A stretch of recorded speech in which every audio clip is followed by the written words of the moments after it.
Nadagdagan pa ang bilang mga nasawi sa pananalasa ng Bagyong Yolanda. Inihag naman ng NDRRMC na patuloy ang pagpapanumbalik sa normal na pamumuhay ng mga residenteng naapektuhan. Naritong ulat ni Waywaya Macalma. Matapos ang 5 araw na walang nadagdag na nasawi sa Eastern Visayas, ang rehiyong higit na silalanta ng Bagyong Yolanda ay biglang tumaas ang bilang ngayong araw. Ayon sa huling National Disaster Risk Reduction Management Council, umabot sa 5,500 ang kabuuang bilang ng mga namatay dahil sa bagyo. Mula sa 4,919 ang bilang ng mga nasawi sa Region 8 ay biglang nadagdagan ito ngayong araw na umabot sa 260.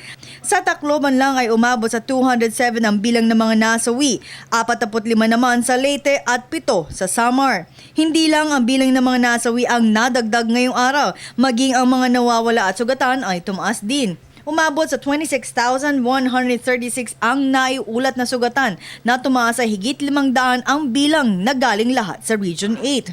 Habang ang bilang ng mga nawawala ay nagtala sa 1,757 at higit sa 100 ang naidagdag na lahat ay sa Tacloban.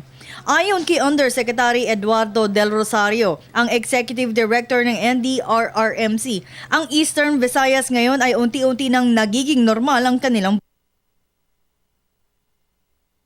Katunayan, mayroong 12 bangko ang operational ngayon sa Tacloban City.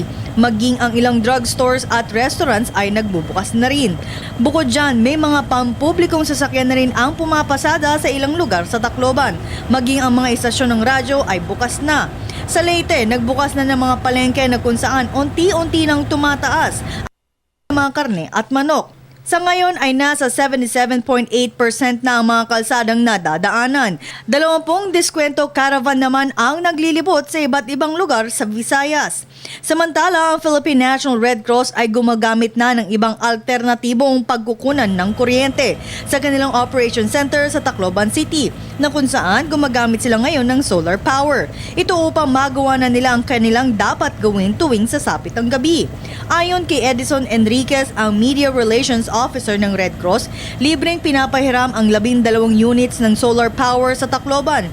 At bukod sa naiilawan niya ang buong Operation Center ng Red Cross, ay kasamang nabibigyang liwanag ang 300 metrong kalsada malapit sa kanilang compound. Kaya naman sa tulong na ito ay napapabilis at nakakapagtrabaho pa ang mga kawani ng Red Cross sa tulong ng mga solar panels. Para sa Telebisyon ng Bayan, Waywaya Macalma.